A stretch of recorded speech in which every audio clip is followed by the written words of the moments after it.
If you're loving this podcast, be sure to check out the full lineup.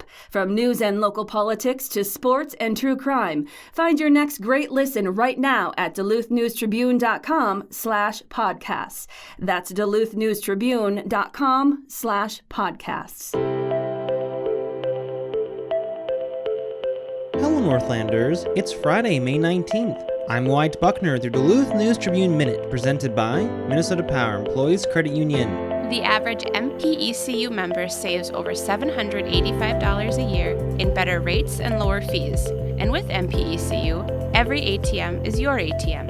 With their free checking program, you get ATM fee reimbursements at any ATM anywhere in the U.S. Check out Minnesota Power Employees Credit Union's services online at mpecu.com or visit their offices in downtown Duluth, Arrowhead Road, or Miller Trunk Highway. It's Friday, and if you're looking for some fun weekend ideas, Duluth News Tribune arts and entertainment reporter Jay Gabler has some options in this week's Best Bets. The big event opening up this weekend in Duluth is the annual Duluth Dylan Fest, which organizers say is the largest annual festival celebrating Bob Dylan's birthday. Well, what better place than Duluth, where he was, after all, born in 1941. The festival kicks off this Saturday, tomorrow, May 20th, and goes through the following Sunday, May 28th. Bob's actual birthday is on Wednesday, May 24th, when there will be a front porch party at the Central Hillside home where he first lived. And I'll tell you what people at the Dylan Fest might be talking about this week. This is still a little bit too early to tell, but it is looking like the bonding bill moving through the state legislature might include millions of dollars to fix up the Duluth Armory, where famously Bob Dylan was inspired by seeing Buddy Holly. Also this weekend, the Lake Superior Railroad Museum is opening its 50th anniversary exhibit. They're celebrating their 50th anniversary all year with a range of events. But there's a special exhibit designed to celebrate the half-century history of the museum dedicated to transportation, specifically of the rail variety here in the Northland.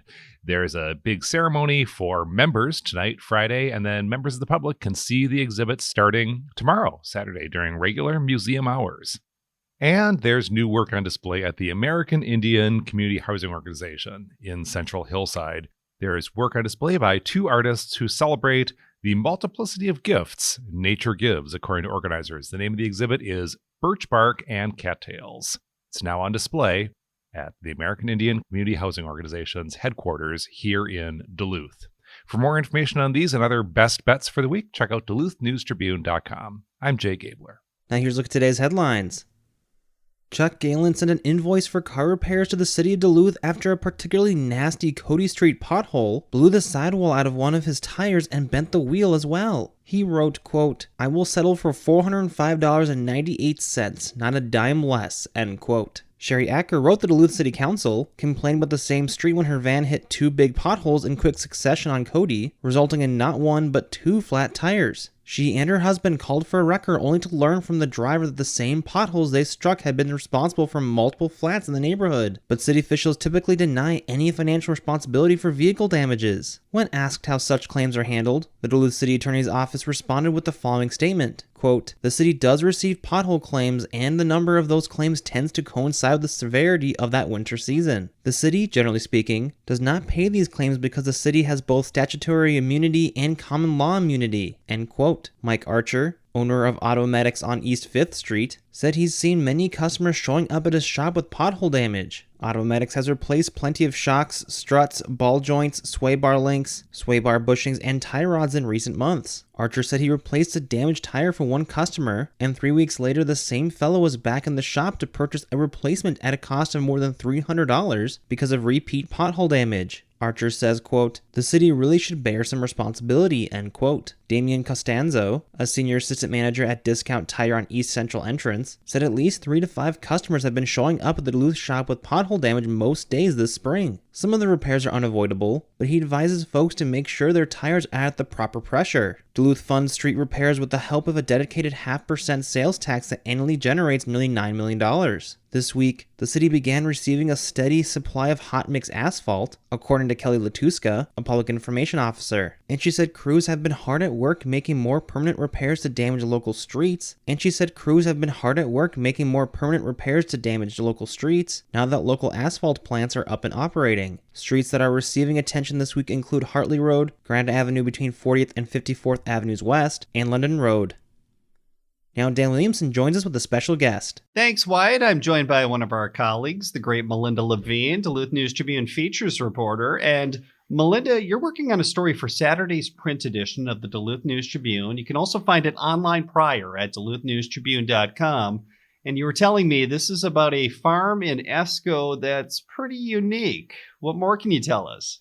Yeah, so this couple in Esco, they bought 20 acres and they opened an alpaca farm. And actually, they're like the second farm in the Northland, but like it's not like a common thing. So Jared and Jennifer Hegna, they own an alpaca farm and they have about 8 alpacas.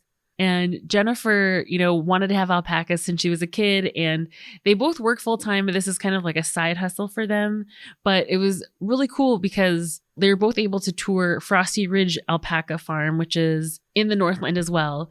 And just being able to go there and talk with the folks who own it, Jennifer was really able to see like, hey, this is something that we could do. So they bought 20 acres in Esco, and the land just happened to be the space where an equine vet worked. So there was like already the infrastructure there, like stalls, fences. And so they had like minimal updates to do. And now they have 8 alpacas, and it's like really cute. And the name of their farm, Dan, is kind of, an homage to their it's called Five Daughters Farm. And I asked Jennifer Hagen, I'm like, so tell me what the name. I thought it might be like her and her sisters, but it's pretty straightforward. She's like, I have 5 daughters. I have no sons. So like, yeah, it's just like really, quaint family operation that's starting. Sometimes straightforward is the way to go. Yes. What was your biggest takeaway from this? Oh, my biggest takeaway was just, it's like never too late to explore something that you're interested in. Being out there and seeing like Jared and Jennifer kind of engage with their dogs and with the alpacas and with their daughter. The other ones were at home at the time, but you really get to feel that it's just a grounding, pleasant endeavor that they're engaging in together. Very cool. As far as our audience goes, what do you hope they take away from this article? Go and pet some alpacas. You can contact them, and like they were really cool. They're offering me the bucket to feed them, and I was like, no, I want to feed them, but I got to get pictures of you guys doing stuff with them. So like, yeah, go hang out with the alpacas. They have really cute, expressive faces, and like it was really fun just to watch them take a dirt bath and stuff. So yeah, just go see the alpacas. Did you feed them? Did you pet them? I didn't pet them. They're kind of like cats. Like is how they describe them. Like it's on their terms. They don't like to be touched really, but like I could get pretty close, but then they were like, no, I'm not really that interested in you.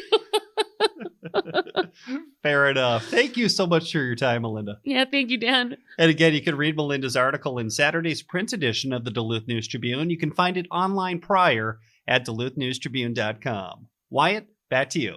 Thanks, Dan. Now here's a look at your forecast, brought to you by the Superior Telegram's history podcast, Archive Dive. Duluth area weather for today, mostly cloudy, breezy, and cool, with temperatures staying in the 50s throughout the day. Winds will be out of the northwest at 15 to 25. Clear skies tonight, temperatures dropping to around 40. There will be some readings into the 30s, especially up north of the North Shore. There probably will even be some scattered areas of freezing temperatures. Sunny on Saturday, and breezy again with a west wind at 10 to 20 and a high temperature near 70 degrees, turning cooler again with a wind off the lake in Duluth on Sunday. I'm Storm Tracker meteorologist John Wheeler. Thank you to Archive Dive for their support. The monthly history podcast, hosted by Superior Telegram reporter Maria Lockwood, dips into the archives of historic events, people, and places around Superior and Douglas County. You can find the latest episode of Archive Dive at superiortelegram.com or wherever you also get this podcast. Reporting for today's episode was done by Jay Gabler, Peter Passy, and Melinda Levine.